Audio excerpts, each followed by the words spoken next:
Bismillah, Assalamualaikum warahmatullahi wabarakatuh. Alhamdulillah, alhamdulillahilladzi hadana li hada wa ma kunna linahtadiya laula an hadana Allah. Asyhadu an la ilaha illallah wahdahu la syarika lah, innama huwa ilahul wahid. Allahu la ilaha illa huwa rabbul arsyil azim. Allahu la ilaha illa huwal hayyul qayyum. Allahu la ilaha illa huwar rahmanur rahim. Saudaraku yang dirahmati Allah, mengawali majelis kita pada kesempatan ini, marilah senantiasa kita memanjatkan puja dan puji syukur hanya kepada Allah Ta'ala, Tuhan yang menguasai seluruh alam semesta, termasuk kita semuanya. Kita sebagai makhluknya tidak ada lain kewajiban kita yang mengkaji dan mendalami petunjuk Allah yang ada di dalam Al-Quran. Saudaraku yang dimuliakan Allah, bahwa orang kafir itu tahu sumber kekuatan umat Islam yaitu Al-Quran. Mereka tahu selama umat Islam itu berpegang teguh kepada Al-Quran, maka selama itu pula umat Muslim itu tidak bisa dikalahkan. Maka mereka pun tahu satu-satunya cara mengalahkan umat Islam yaitu hanya ada satu jalan, menjauhkan orang Islam itu dari sumber kekuatannya yaitu Al-Quran. Tabiat orang kafir yang selalu melarang atau menghalang-halangi manusia untuk mendengarkan Al-Quran ketika Al-Quran itu dibacakan. Situasi seperti ini sengaja diciptakan agar manusia itu enggan mempelajari Al-Quran. Orang-orang kafir juga berupaya untuk menciptakan alternatif kegiatan-kegiatan lain yang dibuat dengan maksud menjauhkan manusia itu kepada Al-Quran. Maka kita perlu waspada.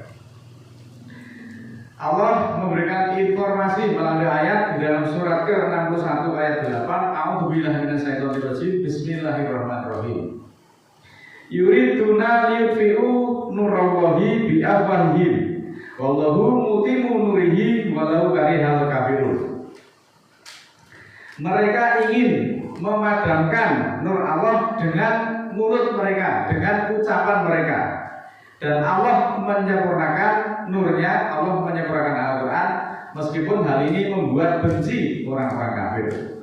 Nah saudaraku, ayat tersebut betapa menjelaskan kepada kita semuanya betapa orang kafir ingin sekali mematikan cahaya Al-Quran. Dengan apa? Dengan kekuatan? Tidak mungkin. Bagaimana mereka akan menang dengan kekuatan Allah? Mereka menyadari betul akan hal ini. Maka satu-satunya jalan mematikan cahaya Al-Quran ya hanya dengan mulutnya, dengan ucapannya. Maka janganlah kita heran terhadap mulut orang-orang kafir yang selalu nyinyir, selalu menuduh, selalu menghasut dan menghalang-halangi majelis ilmu yang ada di dalam Al-Quran. Kajian-kajian Al-Quran, analisa-analisa Al-Quran itu selalu diberangus dengan berbagai isu. Al-Quran tidak bisa menerangkan sholat, Al-Quran tidak bisa menerangkan gerakan sholat, Al-Quran tidak bisa menerangkan tata cara menikah. Ini propaganda dari orang-orang yang sengaja ingin menjauhkan orang-orang Islam itu dari Al-Quran. Lalu kemudian siapa yang bisa menjelaskan semuanya itu? Nah, semuanya itu yang menerangkan hanyalah Bukhari. Nah itu kata mereka. Maka dengan statement seperti ini, perlahan-lahan manusia itu kemudian menjauhkan diri dari Al-Quran. Innalladzina yakfuruna bi ayatillahi wa yaqtuluna nabiyina bighairi haq wa yaqtuluna alladzina ya'muruna bil qisti minan nasi fabashirhu bi adzabin alim. Surat ketiga ayat 21. Sesungguhnya orang-orang kafir pada ayat-ayat Allah dan memerangi nabi-nabi atau membunuh perkabaran-perkabaran tanpa hak dan memerangi orang-orang yang berurusan secara efektif dari manusia. Maka berilah kabar gembira mereka dengan siksaan yang pedih. Nah saudaraku, ayat ini menunjukkan betapa sebagai perilaku yang buruk dari orang-orang kafir yang senantiasa mengingkari ayat-ayat Allah, mengkafiri, menolak, menentang ayat-ayat Allah, baik yang tertulis maupun yang tidak tertulis. Ayat-ayat tersebut juga menunjukkan bahwa azab yang pedih nanti akan diterima oleh orang-orang yang melakukan perbuatan buruk seperti itu di akhirat kelak. Membunuh perkabaran para nabi itu bagaimana? itu berarti ajaran Nabi yang sesuai dengan Al-Quran itu sengaja dibelokkan, kemudian dibuat supaya orang itu alergi ketika mendengar ayat-ayat Al-Quran. Jadi yang krungu Al-Quran terus modalnya surah seneng sikit. Itulah propaganda dari orang-orang kafir yang membunuh perkabaran dari para nabi. Sengaja ayat Al-Quran yang merupakan petunjuk itu sengaja disembunyikan, tidak dinamakan. Yang dinamakan apa? Yang dinamakan justru yang selain Al-Quran. Sekali lagi, membunuh perkabaran para nabi itu artinya Al-Quran itu memang sengaja dibelokkan. Yang dinamakan kemudian yang bukan Al-Quran dibuat supaya orang itu pada Al-Quran itu merasa benci, merasa jengah ketika mendengar ayat Al-Quran. Lalu pertanyaan, apakah ada ayat Al-Quran yang sengaja dibelokkan oleh orang-orang tertentu? Banyak. Mari kita cermati. Perintah sholat Jumat ya, itu wajib bagi orang-orang beriman. Itu tercantum dalam surat ke-62 ayat 9. Kemudian itu justru diganti wajib untuk laki-laki, kemudian sunat untuk perempuan. Padahal yang disuruh adalah orang-orang beriman. Nah ini kita nggak waspada. Orang beriman itu ya laki ya perempuan, tapi justru dibelokkan. Jumatan itu kan wajib untuk laki-laki, yang perempuan sunat. Itu kita nggak sadar. Dan ini hampir sebagian besar itu diyakini oleh saudara-saudara kita. Kemudian pembelokan lagi, perintah memakai perhiasan. Kita Allah memerintahkan dalam surat ke-7 ayat 31. Kemudian diganti, emas itu haram untuk laki-laki. Padahal kata-kata emas dan perak itu dinar atau dirham di dalam Al-Quran itu jumlahnya puluhan. Itu merupakan simbol kemakmuran dari orang-orang Islam, tetapi justru itu diharamkan oleh hadis.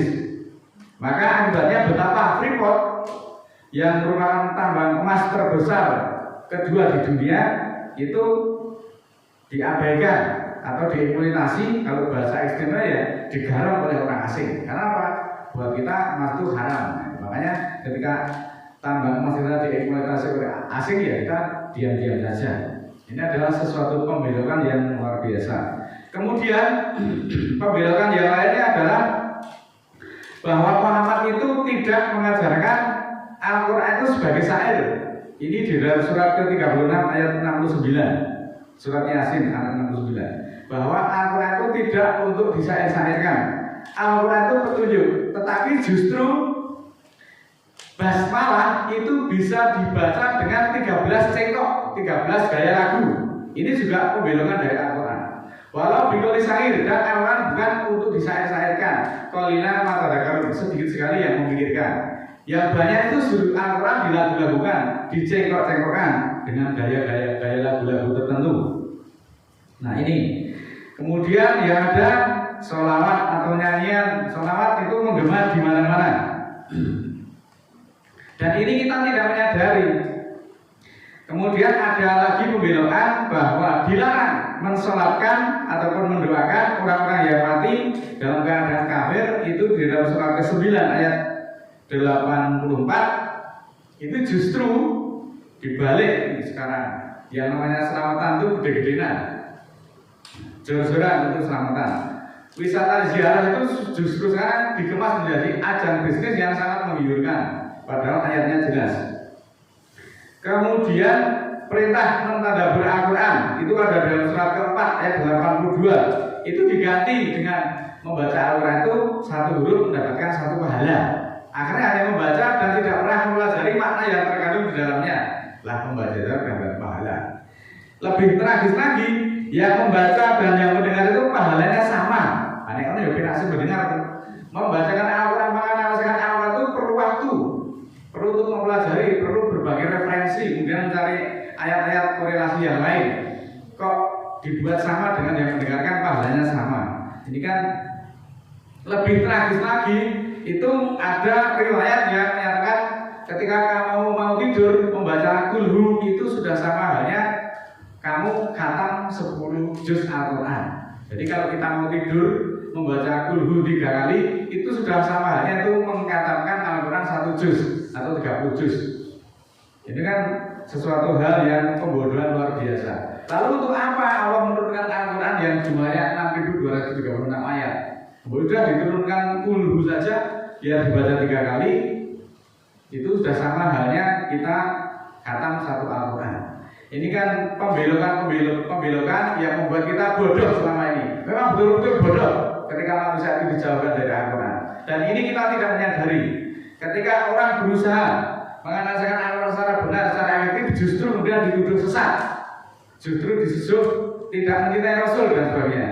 Selama ini tuduhan-tuduhan seperti itu yang dituduh itu juga hanya manusia, bukan Allah yang menuduh. Maka benar dalam yang ke depan tadi, ada orang-orang yang kepingin mematikan cahaya Al-Quran. Dengan apa? Dengan ucapannya, dengan mulutnya. Nah, mereka ketika ada seseorang yang mencerdaskan dengan ayat Al-Quran, kemudian justru dituduh dengan berbagai macam tuduhan yang supaya manusia itu kemudian menjauh dari Al-Quran. Kemudian perbedaan antara 1 Syawal, 1 Ramadan, 10 Dzulhijjah itu juga dianggap sebagai rahmat. Padahal kita tahu yang namanya perbedaan atau perselisihan sekecil apapun itu merupakan awal dari pertikaian. Perbedaan kalau dikatakan rahmat itu perbedaan yang apa? Kalau perbedaan laki-laki dan perempuan rahmat mungkin iya, tetapi kalau perbedaan semacam ini dimatakan rahmat itu kan juga kok ya luar biasa, kok ya tidak mikir kita itu. Kemudian orang yang mengajarkan Al-Quran secara efektif kemudian dituduh sesat, dituduh kafir, dituduh ingkar sunnah, tidak mencintai Nabi dan sebagainya.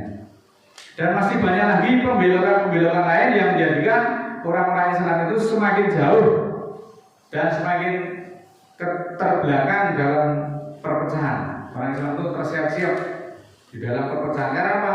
Nah, mereka memang sengaja oleh orang-orang tertentu dibelokkan supaya tidak cinta pada Al-Quran, karena Al-Quran itu dianggap sebagai suatu hal yang membahayakan. Bahkan ada yang menuduh Al-Quran itu radikal. Itu betul-betul orang yang tidak paham dengan Al-Quran. Al-Quran itu adalah rahmatan lil alamin. Mana mungkin Al-Quran mengajarkan kekerasan? Tidak ada. Justru sumber kekerasan itu sumbernya bukan dari Al-Quran. Maka kita bisa tahu sebenarnya siapa yang menyesatkan, apakah Al-Quran atau yang selain Al-Quran, supaya kita tidak termakan oleh hasutan orang-orang yang memang tidak bertanggung jawab, yang memang sengaja ingin menjauhkan orang Islam itu jauh dari Al-Quran. Karena itu tadi, Al-Quran itu dianggap sesuatu hal yang membahayakan. Ini memang propaganda dari orang-orang tertentu. Sumber kekuatan dari orang Islam adalah Al-Quran. Manakala orang Islam itu berpegang teguh pada Al-Quran, maka orang Islam itu sulit dikalahkan.